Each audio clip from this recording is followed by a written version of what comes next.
Hey everybody, what's up? It's your girl BondyBlue and I am back for a new review. It's an oldie but goodie. A lot of y'all asked for me to start reviewing older shows and they put Girlfriends on Netflix, and I've decided I'm gonna try to do maybe 2 episodes at a time and we'll see how you guys respond. So let's go ahead and get into Girlfriends Season 1, episodes 1 and 2. So it's Joan's birthday and her current man has broken up with her to get back with his ex, and he sent it by way of flowers and a message instead of calling her and telling her personally, which is such an asshole move, but I digress. Tony is kicking Lynn out of her place and back to Joan's place, while simultaneously letting her know that she's dating one of Joan's exes, Charles. Charles is someone that Joan was really into, but Charles said that he didn't want to settle down. He didn't want to get married. He didn't put any specifications on it. He just said it wasn't something that he wanted. So Joan decided, why waste my time? Now, Tony, her best friend, is dating him. Yeah, this is a no-go for me, especially because it seems as if the relationship, hasn't been over for that long. I felt like it was flawed as hell of Tony. Don't get me wrong. Like, I do feel like there aren't enough black men out there sometimes for us to be out here tripping out about an ex from 17 years ago that you don't even care about. But ultimately, I feel like there's a way to go about things, and some things you just shouldn't do. And if you best friends with somebody, do us all a favor and stay away from their sloppy seconds.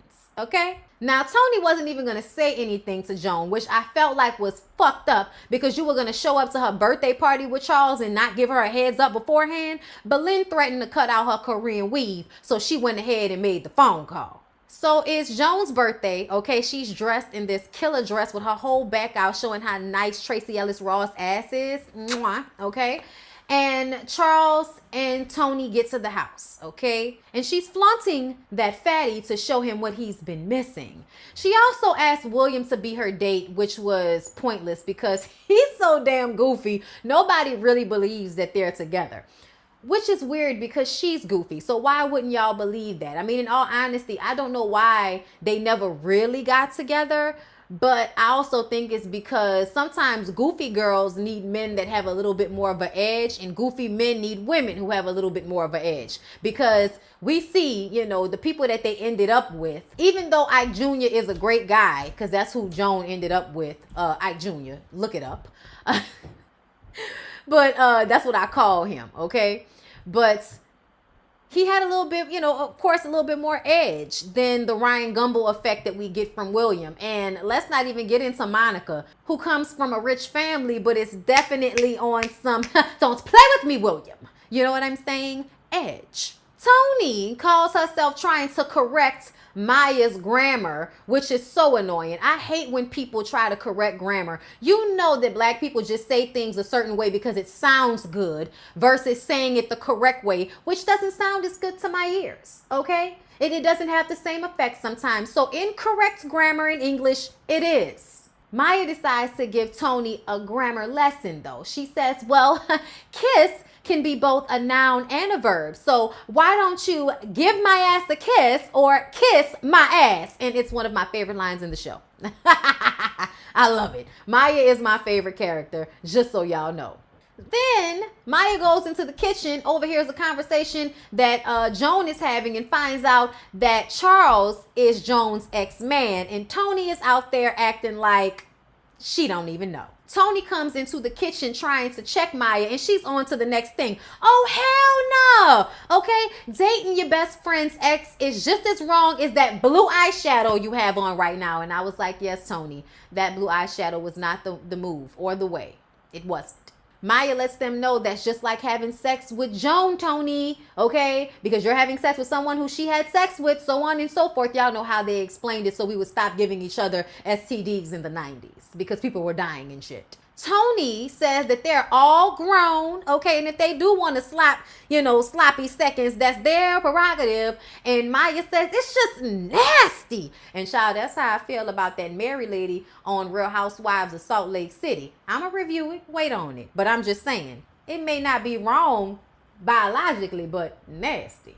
Tony, of course, is making some low rent comment about Maya, and Joan has to remind her that she's only one sugar daddy away from having to drag her ass back to Fresno. So slow your roll, country girl. Then during casual conversation, Charles lets everyone know that he's trying to find a place in the area because he's ready to settle down, which is the opposite of what he told Joan. When Joan says, well, I thought that you didn't want to settle down. And he was like, well, I was trying to wait for my career to pop off. Why didn't you say that then? Oh, well, you know, I don't know. I just didn't say it back then. I didn't know. Tony then chimes in and is like, I thought you said you were okay with this. Joan is like, I lied. Okay, I said I was trying to be immature, but you knew I didn't feel good about this. And you did it anyway because you like to take advantage, Tony. Maya says, just thinking up the joint. And then Tony calls her low rent again, but actually says that. And Maya threatens to put her foot up her ass. Tony says, don't let the Gucci fool you. And I'm just like, child, the Gucci is not fooling us, okay? You look like you'll get your ass whooped. Child, them country girls know they'll pull a fast one on you though, don't they? Joan asked for everybody to get the hell out her house because now the argument isn't even, centered on her and it's her birthday. So y'all get the hell up out of my house, okay? Nobody wants to leave. So she gets up to leave and she actually rips her halter dress and her boobs are exposed. So like, it's my birthday. She's here with my ex-man. He lied to me. He wants to settle down, but not with me. And now my titties are exposed to everyone. Embarrassment. So much embarrassment. But that's Joan's life, being embarrassed constantly. So back at Tony's place that night, okay, she's about to get into it with Charles. And if I didn't mention, he's a toe-licking fool. So he was about to cut her nails down on her toes before he got to eating them. And she was like, you know what? I can't do this. I cannot hurt the only woman who I care about, okay, or who stays by my side, whatever. Y'all know how Tony feel about Joan. She was just like, listen, I can't mess over my girl like this. You gotta go. He was like, well, if I take my pedicure kit and leave, I'm not coming back. And she was like, that's the point, honey. Bye-bye. Like, that's what I said this for. I love how he was so, expendable to her. But it just begs the question, why would you put your friendship in jeopardy for a man that you don't even really care about like that? That you would just send on his way with his toe-sucking ass.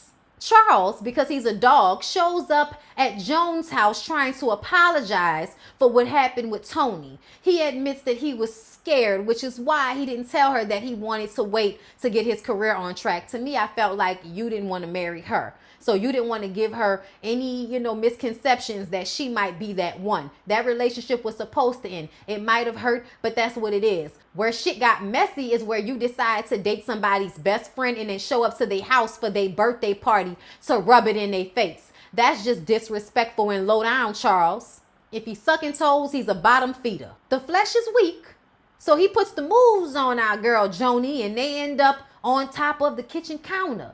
Then Tony rings the doorbell. And when Lynn, who's staying there, goes to answer it, she comes in and Charles hides behind the counter. But Tony is like, girl, I was so wrong. I was so messed up. You are my best friend. Okay, you are one of the best people that I know. Laying it on thick with the apologies. And Joan can't do it. She's like, Charles, get up. And she was like, listen, okay, I wasn't going to do it, girl. I promise I wasn't going to do it, okay? He came over to apologize, but you could have him, girl. You could have him. She was like, no, you can have him. And Joan was like, no, you can have him. And he was like, I'm still standing here.